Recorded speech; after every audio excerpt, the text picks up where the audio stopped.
Fala pessoal, a primeira temporada do Problema dos Três Corpos entrou na sua reta final. Como a ciência humana pode responder à ameaça direta de uma civilização muito mais avançada? Prontos para a explicação dos episódios 6 e 7?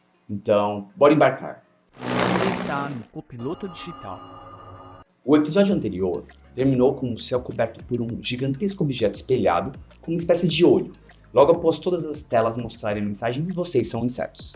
O resultado disso, vemos nas notícias que exibem o descontrole da população, os governos usando suas forças armadas para controlar as manifestações e os saques causados pelo medo. Justamente o objetivo do Santi, fazer com que os humanos sentissem medo novamente. E a forma como a série relata é muito realista, muito próximo do que aconteceria com esse cenário. Ao mesmo tempo, outros grupos reagem fazendo piadas ou idolatrando os aliens. Mesmo com os líderes pedindo calma e deixando claro que os Santis não chegarão no planeta antes de 400 anos, o caos nas ruas é a reação mais comum. Além da intervenção das Forças Armadas, vamos ver nesse episódio outras ações para responder à crise. Entre elas, o nome do episódio, As Estrelas, o Nosso Destino. É justamente o nome de um projeto para arrecadar fundos para a defesa do planeta. A ideia do projeto é fornecer o direito de exploração e posse de um sistema estelar distante. Na prática, um documento com direitos legais sobre algo que ainda está fora do alcance humano, com o objetivo de arrecadar dinheiro de pessoas e empresas.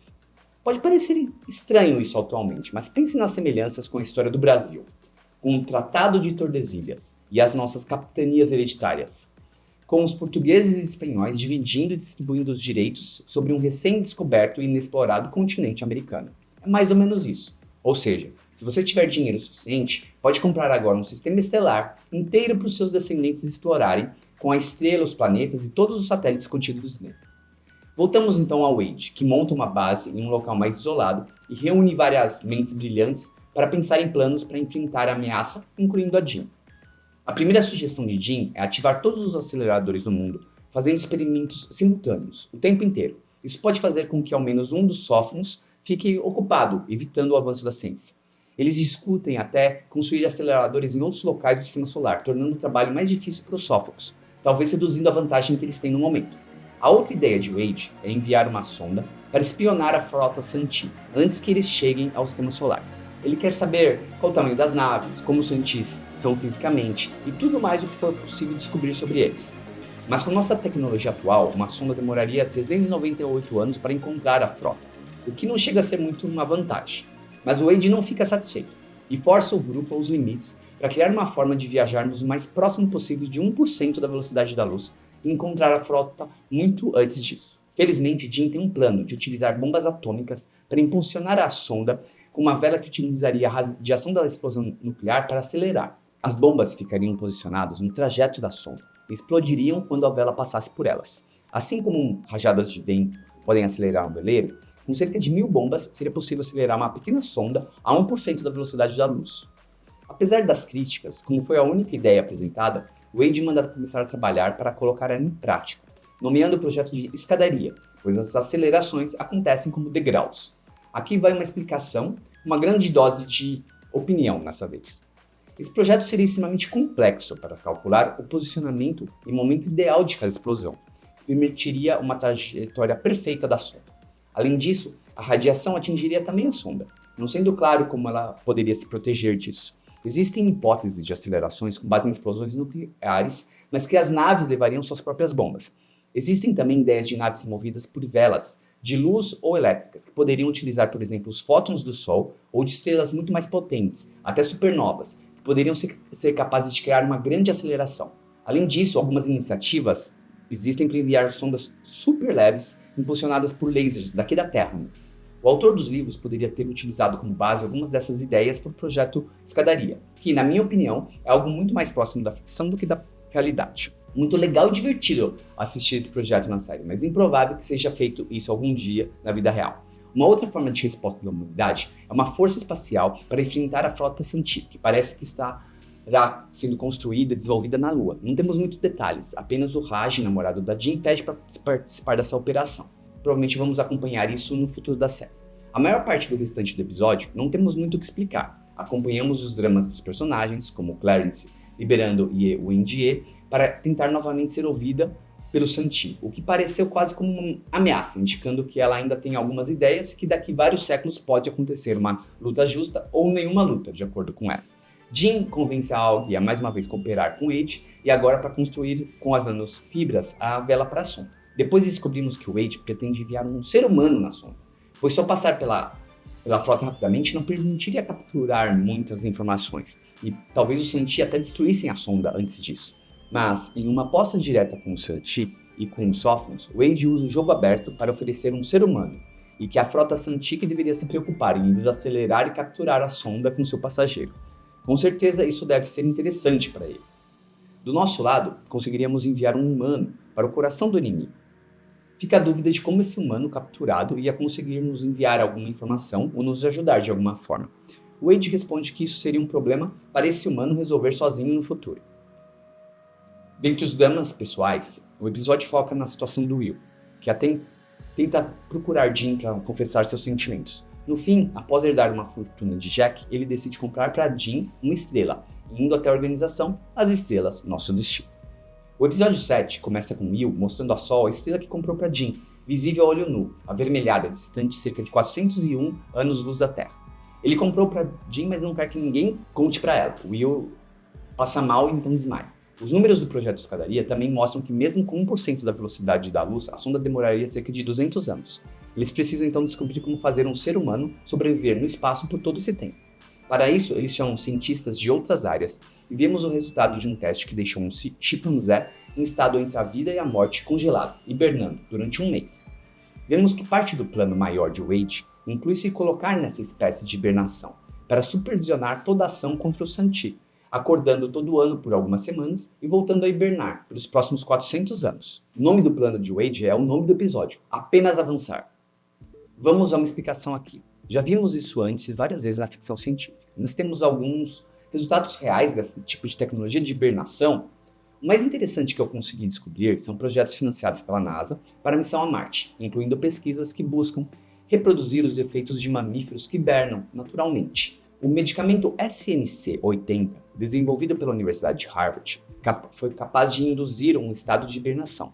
Ele pode inicialmente ajudar muito no transplante de órgãos, mas também poderia ser o primeiro passo para viagens espaciais mais longas. Voltando aos problemas do projeto Escadaria, eles conseguiram apenas 300 bombas, e para acelerar a 1% da velocidade da luz, a sonda não pode pesar tanto, sendo limitada a apenas 2 kg. Wade faz então um discurso, aparentemente para o Santi, que para entenderem realmente os humanos, eles precisam entender o que pensamos, o que está na nossa mente, e que vamos então enviar um cérebro humano para eles, um representante de nossa espécie, e que eles conseguiriam reativar ou reconstruir o ser humano a partir do cérebro, se eles quisessem realmente entender como somos. Bom, é isso. Ao invés de um humano inteiro, agora vamos mandar o melhor que cabe na sonda. Um cérebro humano inteligente que conheça física, química, ciência espacial, alguém disposto a morrer, provavelmente por nada. Wade conclui que isso significa provavelmente alguém que já está morrendo. Ele olha então para Aug e principalmente para Jin e pergunta se elas conhecem alguém com essas características. Sim, exatamente. Sobrou para o Will. E cabe a Jin convencer o Will a se tornar o cérebro que viajará pelas estrelas. Mas o Wade deixa um pouco mais claro o plano Apenas Avançar. Ele precisa do projeto Escadaria, mesmo que não funcione, não importa. Ele precisa dos avanços em propulsão, criogenia, ciência dos materiais, que poderiam demorar gerações sem esse projeto. Entendemos que não é o único projeto desse plano maior. Vemos que Aug, então, desiste de trabalhar com Wade, depois que ela finaliza a vela, e que o Wade quer convencer o Will a fazer essa jornada. Ela decide ir embora, e antes disso, ela vai falar que o seu antigo chefe libera toda a tecnologia de nanofibras para a comunidade. Vemos então uma cena de Wendy recolhendo alguns objetos do quarto de Vera. E aqui tem muito easter egg, muita simbologia e detalhes escondidos. Acompanhe. O primeiro livro que vemos em sua mão é uma introdução à teoria dos jogos. Depois vemos o Paradoxo de Fermi, Cosmologia e Vida. Entre os livros tem um microscópio e vemos uma foto de Vera com seus 4 graduandos do 5 de Oxford. Pois sabemos que Jack desistiu e não se formou. E uma segunda foto de Ye Wendy jovem com sua filha ainda criança. A mesma imagem da menina que aparece no mundo virtual, o que nos leva a entender que a personagem foi criada pela organização com base na jovem Vera. E ele liga então para Sol e encontra com ele no cemitério. E confirma as suposições de Sol que Vera havia encontrado algo sobre seu envolvimento com Santi e afirma que Vera dizia que Sol era o mais inteligente de todos. Depois, ela conta uma estranha piada. Provavelmente a piada mais estranha que você já deve ter escutado. Fica claro aqui que ela quer passar uma mensagem para o Sol. E como ela sabe que os Santis não conseguem acompanhar muito o contexto, são fracos em metáforas, linguagem figurada, ela utiliza essa piada para contar algo importante para o Sol. Será que ele entendeu? Será que a gente entendeu? Será que os Santis ou os Sófons perceberam? Vamos à piada. Einstein, com o violino no céu, ignora os avisos dos anjos e, ao ouvir Deus tocar uma música, ele tenta acompanhar Deus com seu violino. Deus para de tocar, vai até Einstein, chuta ele e esmaga o violino, deixando ele com muita dor. E aí temos um anjo que se aproxima e diz: avisamos para você nunca jogar com a sorte de Deus. Ela se despede depois de dizer essa piada e diz que as piadas são importantes e não sobreviveríamos sem elas, e que espera que a piada dela não cause problemas para o Sol.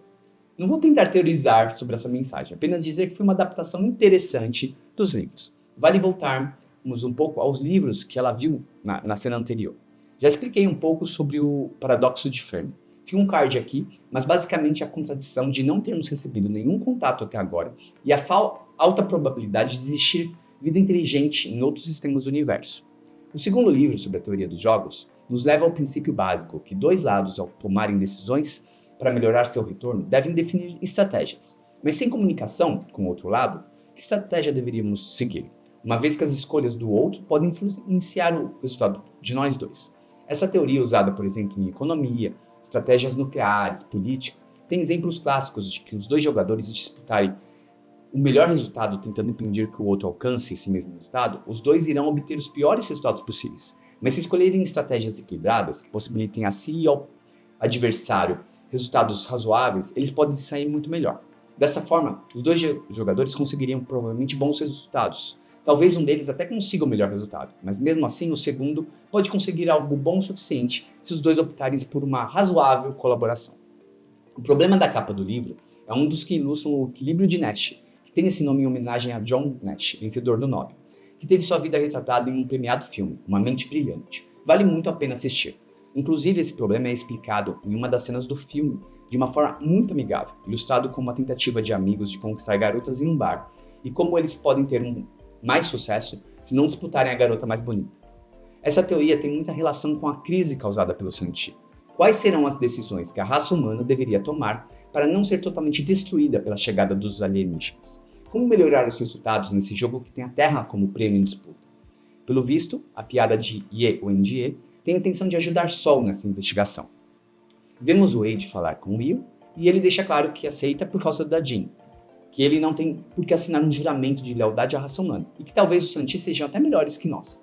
Wade determina que ele é perfeito, pois ele acredita que os alienígenas farão de tudo para recuperá-lo no espaço. Vemos que os Santi entram em contato então com a mulher estranha, que agora descobrimos se chamar Tatiana. Eles precisam dela, estão preocupados com algo que os humanos estão fazendo. Acompanhamos os momentos finais de Will, que foram filmados com muito cuidado e passam um forte drama. Só um pouco exagerada a corrida de Jean, ao final, para tentar chegar a tempo, como se já não soubesse o que o Will sentia, e precisasse ter que descobrir para o Wade que foi o Will quem presenteou ela com uma estrela, para cair da ficha. Ela é mais inteligente que isso, né? Mas ok, não chega a atrapalhar. Por fim, vemos que Ye Wenjie voltou para a base de Red Coast, agora abandonada, para tirar sua própria vida, se jogando no penhasco. Mas ela encontra Tatiana, que tem como missão encerrar a vida de Wenjie, e ela oferece um modo menos traumático. Faltou comentar sobre um detalhe durante o episódio. O Wade tem uma reflexão e entra em contato com alguém para liderar um novo projeto chamado Wallfacer, ou Barreiras, exatamente o nome do episódio 8, que vamos discutir no nosso próximo vídeo. E aí, curtindo as nossas explicações? Deixa um like, se inscreve no canal e compartilha. Obrigado por assistir e até o próximo vídeo.